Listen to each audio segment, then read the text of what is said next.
Amici bellini, io voglio andare a cena con... Messi. Wonderful pass. Mamma mia.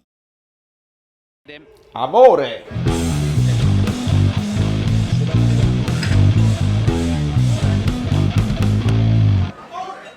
Amici bellini, voi sentirete durante questo video delle piccole interruzioni, ma piccoli, ma proprio impercettibili.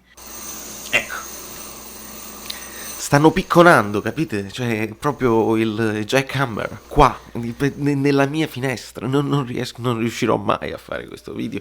E dopo nella live mi metterò le cuffie, nella reaction mi metterò le cuffie, non lo so. Non lo so, mi hanno svegliato così. Non ci siamo e non... Come già fa? Comunque vi invito, a prescindere, a scaricare OneFootball perché vedete bene alle mie spalle che cosa sta succedendo. Già si parla di Pirlo out, già si parla del maestro e adesso se ne parla in maniera ironica, insomma, sarcastica.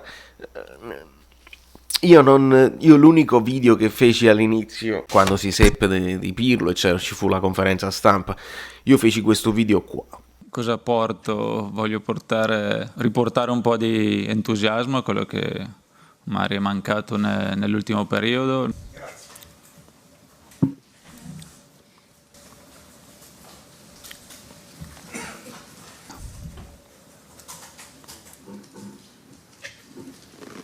In questo mese tu hai citato la perdita di entusiasmo.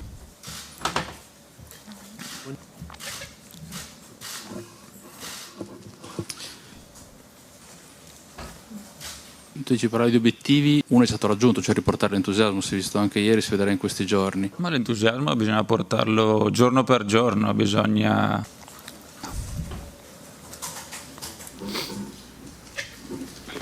Ecco, l'entusiasmo, insomma, si parlava di questo famoso entusiasmo che lui stava portando. Ma quale entusiasmo? Quello non è entusiasmo. Quello è una soluzione di comodo interna dove un allenatore che era stato assunto per allenare l'Under 23 doveva fare la sua gavetta, e anche altri allenatori che hanno cominciato troppo presto poi dopo hanno fatto una retrocessione quasi volontaria. Bisogna fare la gavetta. Gattuso ne è un esempio. È importante confrontarsi con realtà diverse, anche con insomma ambienti che non ti difendono per forza a spada tratta, perché tu quando fai un errore qualcuno della dirigenza, del direttore sportivo, l'allenatore in seconda ti deve richiamare e devi anche crescere sotto questo punto di vista. Se invece tu sei troppo protetto potrebbe essere anche controproducente. Ora è chiaro che una squadra con quelle individualità si può riprendere tranquillamente. Noi non siamo qui a dire che la Juventus rischia di non vincere il campionato, rischia di non passare i gironi. Alla fine 3 punti l'hanno presi già e 3 punti l'hanno persi, ma ci può stare la sconfitta con il Barcellona. In realtà bisognerebbe riflettere su come è arrivata, no? Come noi quando siamo stati sconfitti dall'AZ Alkmaar abbiamo cominciato a riflettere: ok, questo è un pullman, dobbiamo trovare diverse soluzioni, lo schiaffo l'hai ricevuto, la reazione non è stata abbastanza veemente. Ecco che noi già con il Benevento abbiamo dimostrato che, avendo ricevuto lo schiaffo, abbiamo reagito in un certo modo, anche i cambi hanno aiutato, eccetera, eccetera. Ma almeno non c'è un equivoco tattico nel Napoli. Poi le partite possono andare bene, possono andare male, ma veramente lascia il tempo che trova.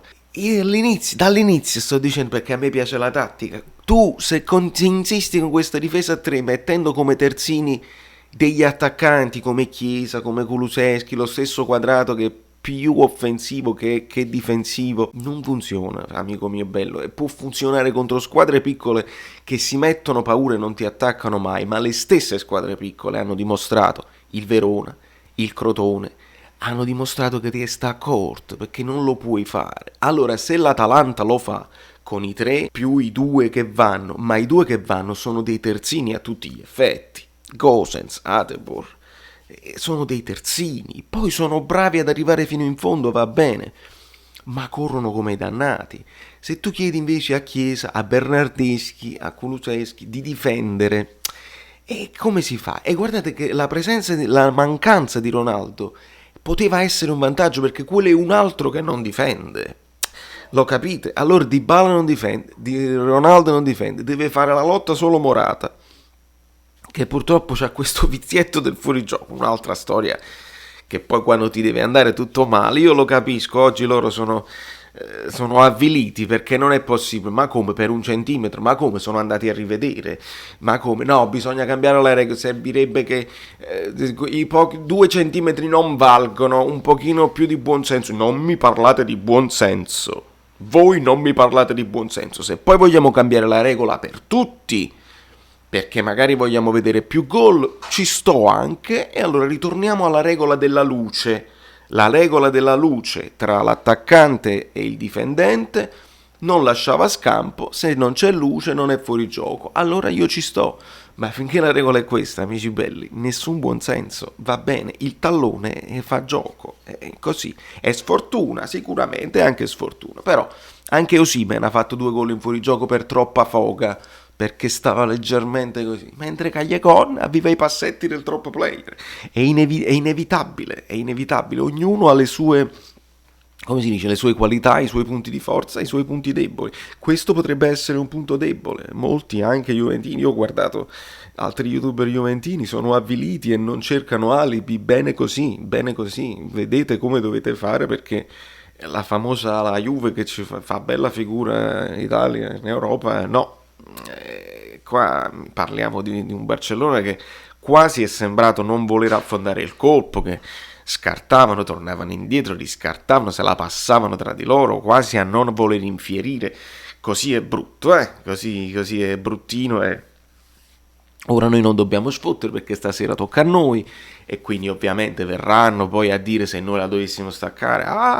Noi con il Barcellona, voi con la Real Sociedad, che tra l'altro è prima in Liga, e bisogna anche ricordarlo, aspettando poi il Real Madrid che recuperi quella partita. E quindi sono i livelli, no? Sono i livelli. Voi puntate a vincere la Champions e noi dobbiamo fare bella figura in Europa League. Possiamo puntare all'Europa League, ma come può puntarci anche la Real Sociedad? Ma perché no?